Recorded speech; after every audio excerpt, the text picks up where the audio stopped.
The long wait is over. Makikilala na ang bagong tagapangalaga ng brilyante ng lupa sa inaabangang sequel ng iconic Encantadia Chronicles na Sangre. Kung sino, ichichika sa atin ni Nelson Canlas. Say Avisala Eshma to Bianca Umali dahil ito na ang tamang panahon para i-reveal na isa siya sa mga bagong sangre sa much-anticipated sequel ng iconic Encantadia Chronicles. Matagal nga raw itong isinikreto ni Bianca. Maraming salamat. No other words. Paulit-ulit ko sinasabi na I am very thankful, of course, to my supporters. Naiiyak ka? Bakit? Yes. Kasi kuya, parang hindi ko hiniling.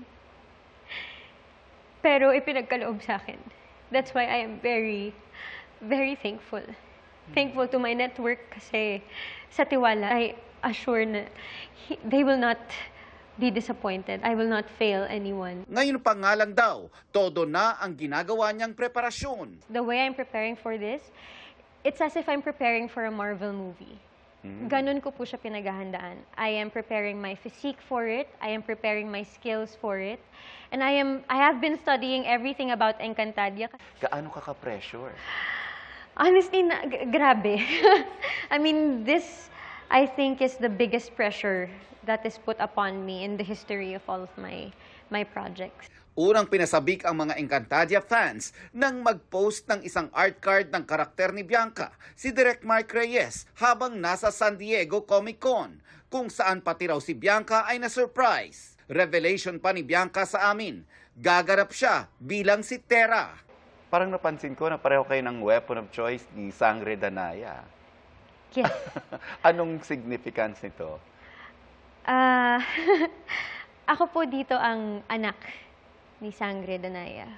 Wow. Kaya po kami parehas ng weapon. I did suggest na baka po pwedeng gawin natin na nagiging arnis pa rin siya, but bow staff talaga siya. Isang malaking stick, Kuya Nelson, na kapag kailangan ko ng mas grabing battle or Nagiging dalawa. Nagiging dalawa siya. Nagbalik tanaw rin si Bianca na pinangarap na makasama sa Encantadia noong 2016.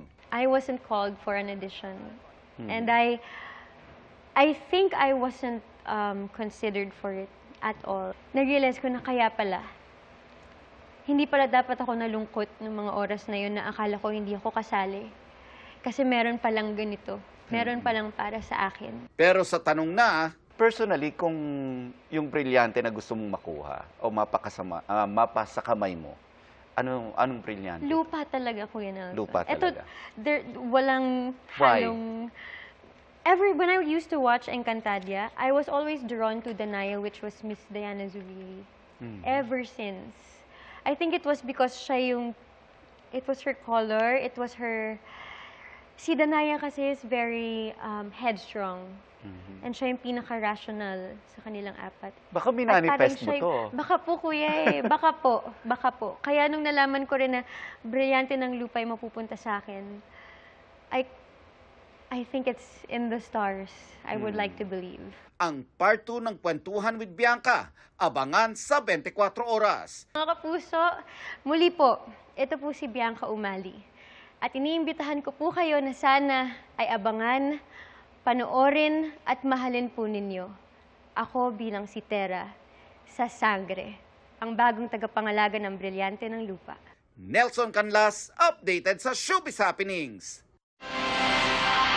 Para sa mas mahabang chikahan, visit and subscribe to GMA Integrated News on YouTube. At para sa mga kapuso natin abroad, samahan nyo kami sa GMA Pinoy TV at www.gmanews.tv.